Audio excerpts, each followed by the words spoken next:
Assalomu alaykum. Ertaga 8-mart xotin-qizlar bayrami. Bu bayramni hamma xotin-qizlar kutadi. Sovg'a salom uchun emas. Sovg'a salomni o'zimiz ham olamiz. E'tibor uchun, mehr uchun kutamiz.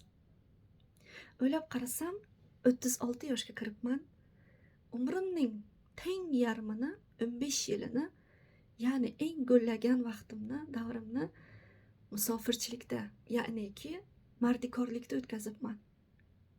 Bu noshukurchilik emas, shukur albatta.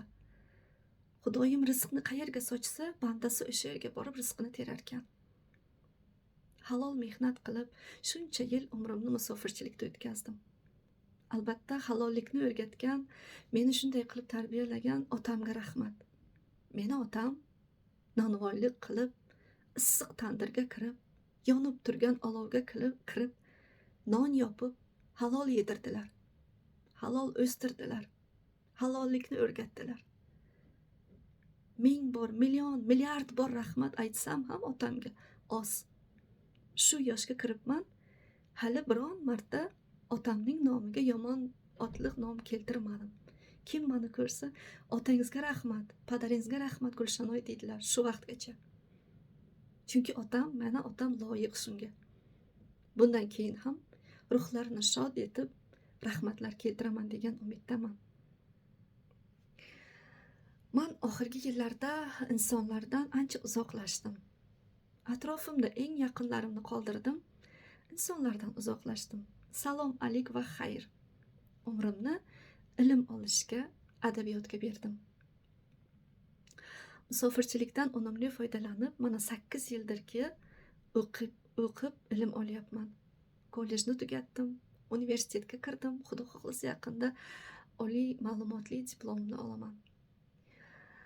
Shoirlardan, yozuvchilardan ko'plarini tanidim. Tanimaganlarim hali juda ko'p. She'rlar, kitoblar, audio she'rlar, audio kitoblar, hikoyalar, romanlar, juda ko'p asarlar o'qidim.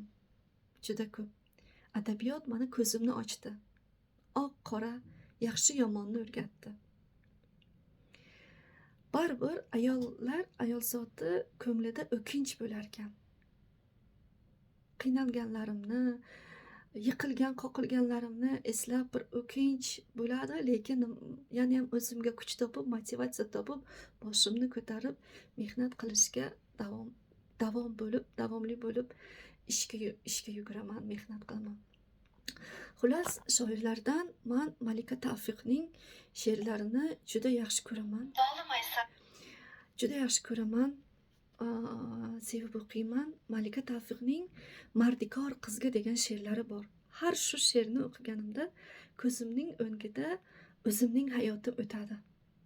Qiynalganlarim, yiqilganlarim, qoqilganlarim, oyoqqa turganlarim, hammasi. Nimagadir bayram arafasida men shu she'rni aytmoqchi bo'ldim Mardikor qizga. Chunki bilamanki, ko'p ayollarning yelkasida turmushning mashaqqati bor. Erkaklarimizga yordam beramiz, qaysidir ma'noda kuch-quvvat bo'lamiz deb biz ayollar yelkamizga yukni o'zimizga ortib olganmiz. Mayli, shukr. Mardikor qizga. Nolimaysan dunyoyi dundan, yuzing bilan bitta tabassum. Ko'zim olib qochaman birdan, ko'zingga tik qarolmay bir zum. Barmoqlaring hech tutganmi gul? Purkalganmi ko'ksingga atir? Kimligingni unutib butkul, yelkanga yuk ortadi taqdir. Cho'kkanmilar qarshingga hech tiz? Tongda o'pib uyg'otganmilar? Quyosh yuzin qoraytirgan qiz va qorayib ketgan tuyg'ular. Peshonangda nafis chiziqlar, yoshing 20dan oshganmi? Bag'ri tosh, behayo, nafsi buzuqlar seni biron marta avaylashganmi? Nega qarolmaysan ko'zlarimga tik? Armon ufuradi savollaringdan. Unut bo'lib ketgan bundayin hadik faqat bordir sening xayollaringda. Faqat chit ro'molda qoldi oppoq rang. Ko'ngillar kiridan ko'pirma sovun. Dunyo umidingdek turibdi arang, turibdi sandaylar borligi uchun. Yo'q singlim, o'ksima. Boshingni ko'tar. Ko'tar boshingni. Asl ular senga mardikorlar. Sen ularsiz ham amallaysan. Ular sen bo'lmasang yasholmaydilar. O'ksima singlim, boshingni ko'tar. Sen ularsiz ham amallaysan. Xullas shunaqa. Bayram muborak bo'lsin, aziz ayollar.